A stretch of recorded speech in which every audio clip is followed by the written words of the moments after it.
ఆయన కృప, ఆయన కాపుదల, భద్రత నిత్యము మీపై ఉండునుగాక. మీ కష్టార్జితము, మీ పిల్లల కష్టార్జితము దేవుడు దీవించి, ఆశీర్వదించి, అభివృద్ధిపరిచి, విస్తరింపజేయును గాక. Amen, amen, amen. వాక్యాన్ని చదువుకుందాం. యోవేలు గ్రంథము 2వ అధ్యాయము 14 నుండి 15 వరకు, తర్వాత 21 నుండి 25 వరకు ధ్యానించుకుందాం. జాగ్రత్తగా వినాలని కోరుతున్నాను. మరి యోవేలు ప్రవక్త ద్వారా దేవుడు అద్భుతమైన మాటలు ఇక్కడ రాయించాడు. ఇశ్రాయేలు ప్రజలతో మాట్లాడమని దేవుడు చెప్పాడు. అలాగే ఈ వాక్యము మనతో కూడా దేవుడు మాట్లాడుతున్నాడు.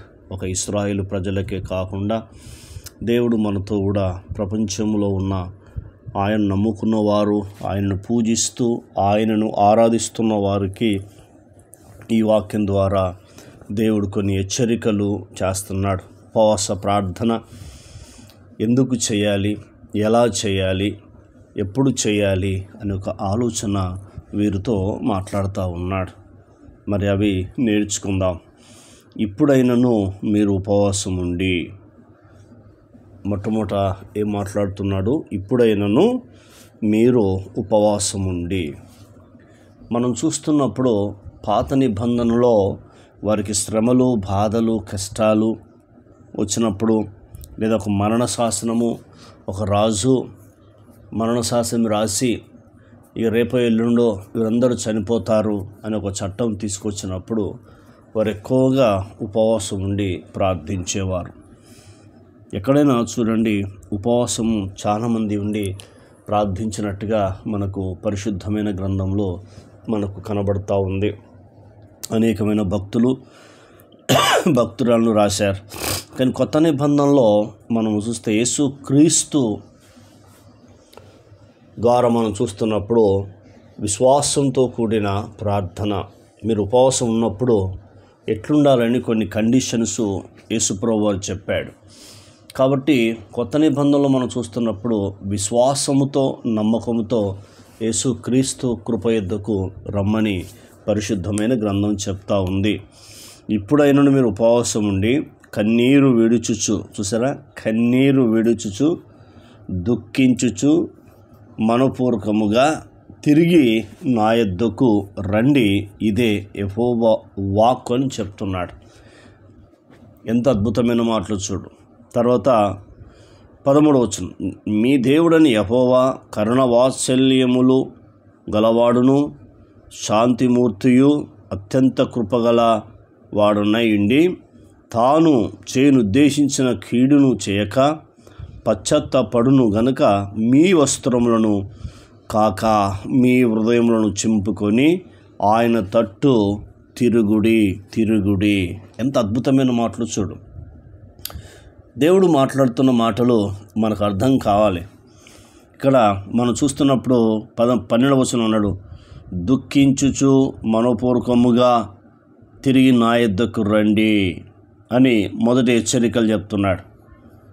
రెండవ హెచ్చరిక ఇక్కడ మనం చూస్తున్నప్పుడు ఏం చెప్తున్నాడంటే, మీ వస్త్రములు కాక మీ హృదయములను చింపుకొని ఆయన తట్టు తిరుగుడి అని చెప్తున్నాడు. వస్త్రములు కాక హృదయాన్ని చింపుకొని ఆయన తట్టు తిరుగుమని చెప్తున్నాడు. రెండోది. మూడోది ఇక్కడ ఏం చెప్తున్నాడంటే, మాట్లాడుతున్నప్పుడు నైవేద్యమును పానార్పణమును మీకు దీవెనగా అనుగ్రహించును. అంటే నైవేద్యము మనం ఇక్కడ చూస్తున్నప్పుడు ప్రాణార్పణమును దీవెనముగా అనుగ్రహించును. మొదటి అధ్యాయంలో నైవేద్యము మందిరముకు రాలేదు, పానార్పణం మందిరం రాలేదు, బలులు మందిరానికి రాలేవు. కాబట్టి దేవుడు అక్కడ బాధపడుతున్నాడు, వేదన పడుతూ ఉన్నాడు. కాబట్టి ఇక్కడ ఇవన్నీ మీరు చేయమని దేవుడు అడుగుతున్నాడు. అంటే ఎంత అద్భుతమో ఇక్కడ మనం చూస్తే అర్థమవుతుంది. నైవేద్యము పానార్పణమును యెహోవా మందిరంలోనికి రాకుండా నిలిచిపోయెను. 1 అధ్యాయం 9వ వచనం. కాబట్టి ఇక్కడ ఈ నైవేద్యము పానార్పణము దేవుడు దీవెనగా మారుస్తానని వాగ్దానం చేస్తున్నాడు. ఎంత అద్భుతమో చూడు. ఇలా మీరుండి నా సన్నిధికి మీరు వస్తే నైవేద్యము తీసుకొని మీ ప్రాణార్పణము అర్పించి దేవుని సన్నిధికి వస్తున్నప్పుడు దేవుడు ఏం చేస్తాడని దేవుడు వాక్యం చెప్తుంది. అంటే కొత్త నిబంధనలో మనం చూస్తున్నప్పుడు రోమీయులకు రాసిన పత్రిక 12వ అధ్యాయం 1వ వచనం, కాగా నా సహోదరులారా సజీవ యాగముగా మీ శరీరములను ఆయనకు సమర్పించుకొనుడి. ఇట్టి సేవ దేవునికి యుక్తమైనది అన్నాడు. అంటే సజీవంగా ఉన్నప్పుడే మన ప్రాణాత్మలను దేవునికి అర్పించమని దేవుడు కోరుతూ ఉన్నాడు. ఎవరైతే సజీవ యాగం ఉండి అర్పించి ఉపవాసం ఉండి మనస్ఫూర్తిగా కన్నీరు విడిచుచు ఆయన దగ్గరకు వస్తాడో వారికి కొన్ని బెనిఫిట్స్ ఉంటాయి. అవి ఏంటో చూద్దాం. 21వ వచనం, దేశమా భయపడక సంతోషించి గంతులు వేయము. దేశం కోసమే చెప్తున్నాడు, ఒకరిద్దం కోసం కాదు. భయపడక సంతోషించి గంతులు వేయుము చెప్తున్నాడు. ఎందుకు చెప్తున్నాడు? యెహోవా గొప్ప కార్యములు చేశాను. దేవుడు గొప్ప కార్యాలు చేశాడు. చూసారా? కాబట్టి భయపడక సంతోషించి గంతులు వేస్తే దేవుడు గొప్ప కార్యాలు చేస్తున్నాడు. చెట్లు ఫలించును, అంజూరపు చెట్లను ద్రాక్ష చెట్లను సమృద్ధిగా ఫలించును. యెహోవా యందు సంతోషించుడి అని చెప్తున్నాడు. కొట్లలో ధాన్యముతో నిండును. మీరు కడుపార తిని తృప్తి పొంది వింత కార్యములు జరిగించిన యెహోవాను మీరు స్తుతించుడి అని చెప్తున్నాడు. ఇది అన్నమాట. అందుకే దేవుడు మాట్లాడుతున్నమాట, ఇప్పుడైనను మనస్ఫూర్తిగా ఉపవాసం ఉండి కన్నీరు కారుచుచు నా యొద్దకు రండి, అప్పుడు మీకు ఎన్ని అద్భుతాలు. ప్రార్థన. కన్న తండ్రి, నీకు వందనాలు. విన్న మాటలు దుష్టుడు ఎత్తుకుపోకుండా సహాయం చేయండి. ఈ మాటల ద్వారా మీరు మమ్మల్ని ధైర్యపరిచి ఆదరించినందుకు మీకు స్తోత్రాలు. ఇప్పుడైనను అయ్యా తండ్రి, ఉపవాసం ఉండి దుఃఖించుచు కన్నీరు విడుచుచు మనస్ఫూర్తిగా నా యొద్దకు రండి అని చెప్పి కొన్ని హెచ్చరికలు ఇచ్చావు. అందుకు మీకు స్తోత్రములు, మీకు వందనాలు. ఇచ్చిన హెచ్చరికలను బట్టి నీకు వందనాలు.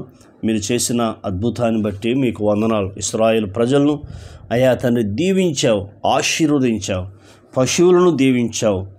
అయ్యా తండ్రి ప్రభా, మరి మమ్మల్ని కూడా తండ్రి దీవించి ఆశీర్వదించమని. అయ్యా తండ్రి, నీరు అడుగంటిపోతుంది.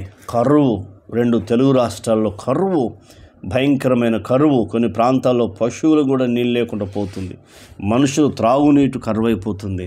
అందుకు ప్రభా మేము ఒప్పుకుంటున్నాం, ప్రార్థిస్తున్నాం. మీ కార్యము జరిగించి నీ నామానికి మహిమ తెచ్చుకోమని, సమృద్ధిగా మీ ఆశీర్వాదం అనుగ్రహించమని మా ప్రార్థన విని జవాబిచ్చినందుకు వందనాలు. యేసు నామంలో పొంది ఉన్నాం తండ్రి.